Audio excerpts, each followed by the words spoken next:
Well, hello and welcome to the No Filter Needed podcast, where we cut the fluff, expel those myths, and kick unobtainable standards to the curb.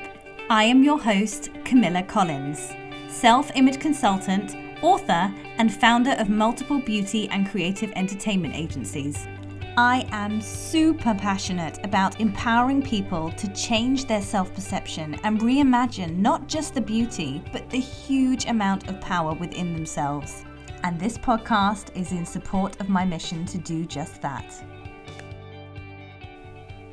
Hi guys, welcome back to the show. So it's just me today, and I thought I'd just have a little chat. We're now on day 15 of lockdown in the UK due to the coronavirus pandemic, and I've just been having loads of insights, I guess, and realisations. And I probably am feeling these things normally, but I'm so busy that I don't often notice them, or I don't give myself, I guess, the breathing space to really feel what I'm feeling, if that makes sense. And one of the biggest realizations I think I've had so far in the last 2 weeks is that actually I was exhausted from trying to live in an online world and an offline world at the same time. And so despite, all the stuff that's going on, and the severity of the matter, quite early on, I began, it took me a few days, and I just had this enormous sense of peace within me. And it was just a really bizarre feeling because I hadn't felt that for so long. And I do remember a time when I last felt like that, and it was, I think, around 6 years ago or so.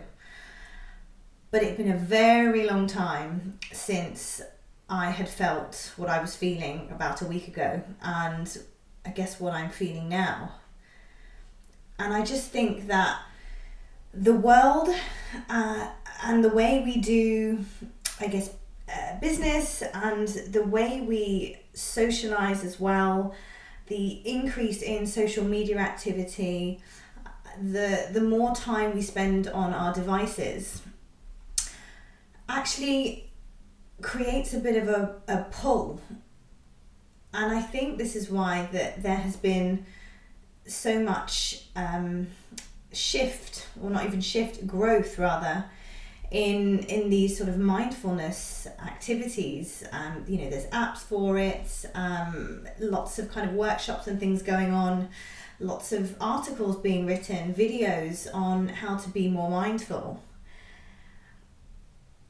And that's because I think that we don't have time to be mindful anymore, because we're constantly switching between tasks. It's like trying to do two things at once. You think you're multitasking, but really your brain can only do and focus on one thing at a time. So even if you're, kind of working, but you've got the TV in the background, for instance, you're not managing to sort of do both. Your brain is constantly switching between tasks, either watching the TV or doing a bit of work. And although you don't realize it, I guess it's more on a subconscious level, but you're working that so much harder that actually it's really quite draining. And I believe a lot of us have been living like this on a much bigger scale by trying to live this online life as well as the offline life. And personally, for me, I've recently been seeing a lot of friends of mine and even sort of past clients over on Facebook or even on Instagram, sharing how much they've missed, they're missing hanging out with their friends, and they're missing their sisters, and, sharing all these pictures of good social nights out. And I guess it was a little bit sad really, but I looked at this one post yesterday and I just thought, I don't miss that. I don't miss that at all at the moment. And so I came to the conclusion that the reason I don't is because I was never fully present when I was out with my friends. When I went out and socialised with my friends, I wasn't fully there. And part of me resented that and resented being out when I could be at home working on the business. And when I was at home working on the business, I resented that because I wanted to be out with my friends. And I wasn't really present in anything that I was doing. And so what I'm finding at the moment in this period of self-isolation, I've actually never felt less isolated. I feel like I'm connecting on a very present level, so with so many more people and for longer periods of time than I was ever doing before.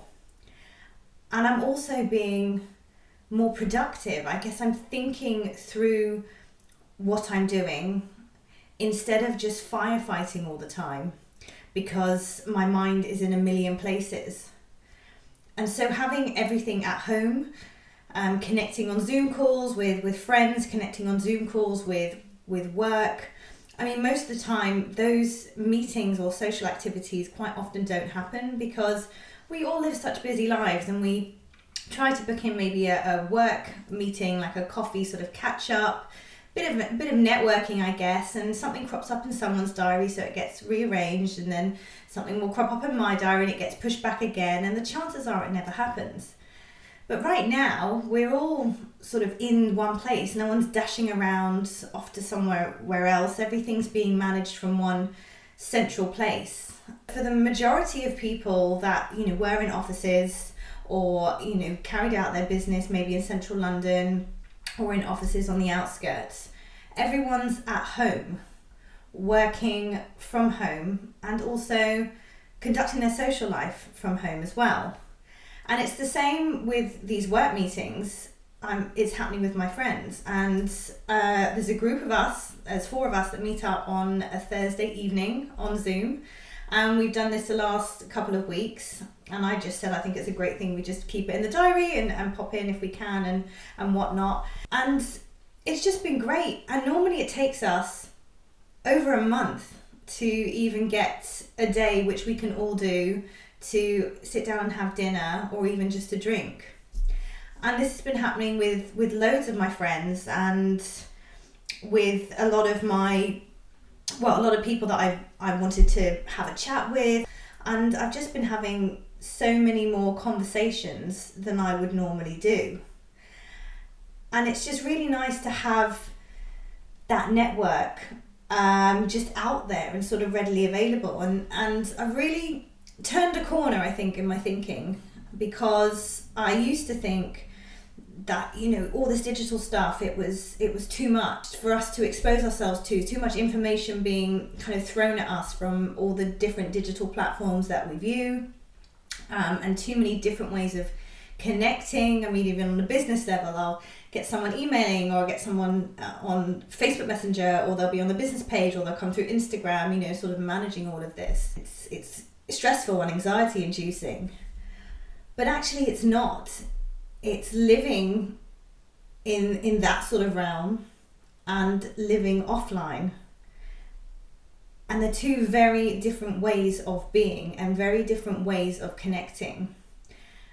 And I think that has been the multitasking problem.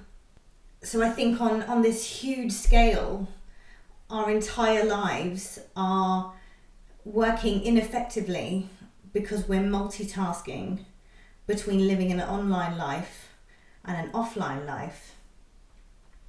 And so really, I believe that's the source of most of my frustrations. So yeah, I'm just thinking through that at the moment. I'm just sitting with that and have been for a good few days. I've just also felt reconnected on so many levels, not just with people, but with my environment and my surroundings, both inside and outside. And it's just the little things that I'm noticing that I never really noticed before. And even so much as the shade of grass or the pinkness of blossom and flowers. And I just never really noticed that much in detail before. And it's really lovely. It's making me feel really good. And it's actually such a contrast to what's going on elsewhere. And I think we're all very much living in our little bubbles in our own homes. And it feels very familiar. And as I'm saying this, I'm just thinking back to, I think, an ex-boyfriend that told me I was very naive. And this was a while ago, long time ago, probably about 9 years ago or so. It's interesting because I remember at that time being really hurt by the comment. But he was a very anxious man as well. And I didn't say it out loud, but I think in my head, I just thought, that's fine. If you think I'm naive and this is naive, I'd sooner be naive than where your headspace is at, and living how you're living. And so I feel like a bit like that kind of today. I think I've always felt that I needed to be out. It's the dreaded FOMO, fear of missing out, and also you take on, so many people like to say, oh, you should be out sort of networking, or you should be having more of a social life, or you should be here and you should be doing this. And there's so many shoulds. And right now, I can't do any of those things. And so I actually, for the first time in a long time, I'm actually doing solely what I want to do. And it turns out that actually I don't need a lot. I really don't need a lot to make me happy. And I always thought, I was a little bit complex. I needed to be challenged all the time. I needed new surroundings and needed to be stimulated. But actually, I'm being stimulated by the simple things. And these simple things I never noticed because I was too busy chasing after all the other stuff, fancy restaurants and nice bars and what's, the latest place to go to or the latest experience to have.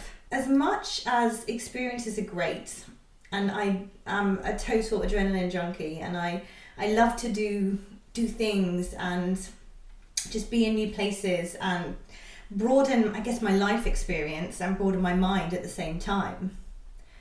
At the moment, I'm really enjoying looking around me at the stuff that's always surrounding me and finding the beauty in that, or finding the interest in it, and really noticing just the little things.